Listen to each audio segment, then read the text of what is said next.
It takes a strong leader with a lot of energy and a big vision to make successes in the highly competitive hospitality industry.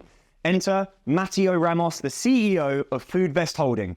Tell us, what was the best lesson that you learned in leadership? I don't know if you studied John Maxwell, but when I was a young man in my 20s, I was running my first company and looking for guidance. I used to read a lot of books. And one of the books that I used to read was John Maxwell's the 21 Laws of Leadership. The first law is the law of the lid. And that means that the organization, the business, the relationships that you have will never be better than the ability of the leader. There's power in that because it inspires you to understand that you have to have humility as a leader. You have to always be looking to increase your own skills as a leader, your own character development, your own skill development, your own leadership development, because unless you do that, you can never raise the ability or the level or the lid, as it spoke of in the book, of the organization. What is your vision for Foodvest Holding?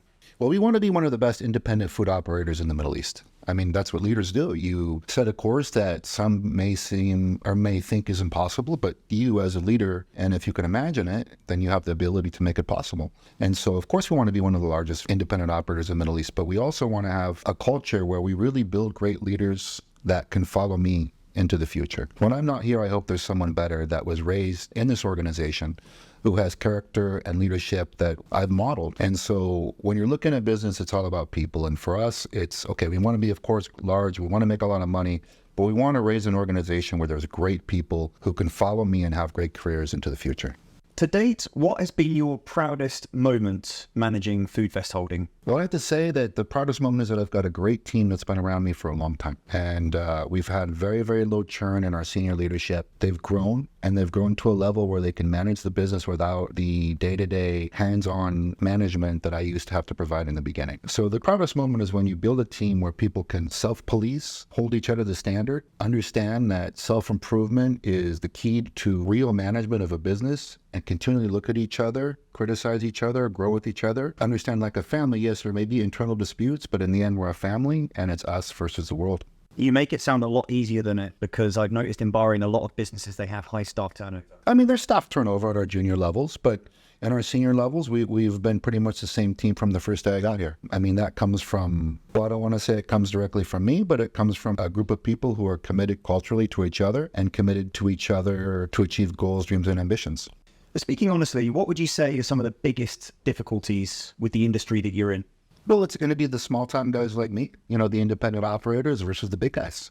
And it's always been that way. When you're a small operator like us, you have advantages. You can be agile, you can be quick, you can make faster people decisions, make faster location decisions, make faster product decisions. That gives us an advantage. The big guys can't really do that. But the big guys also have the advantage. They're going fast. They've got a big team behind them. They've got international teams behind them. They've got a lot of resources that we don't necessarily have. But like David versus Goliath, you know what I mean? It all comes down to heart. And what I like about Foodvest is I believe that we have a lot of heart. And we're quick, we're fast, we make great decisions, we believe in each other. And with all of those elements behind us, I don't have much fear that the big guys are going to beat me. One last question. You mentioned books. If you could recommend one non-fiction or self-improvement book to anyone that's watching this, what one book would you recommend? I would start off with 21 Rules of Leadership by Jim Maxwell. That's the first one that I read that really got me going. After that, there's Good to Great. Jim Collins. Yeah, Jim Collins, right. Study a lot of Brian Tracy, go on YouTube, listen to the greats. One thing about being a leader is continue to be humble, continue to look for self-improvement. There's been people that have done the things that you have done or that you need to do. So go out, listen to them, learn from other people's mistakes, and be the best leader you can be. Mateo, thank you so much. I really enjoyed catching up with you. It was a pleasure. Thank you, buddy.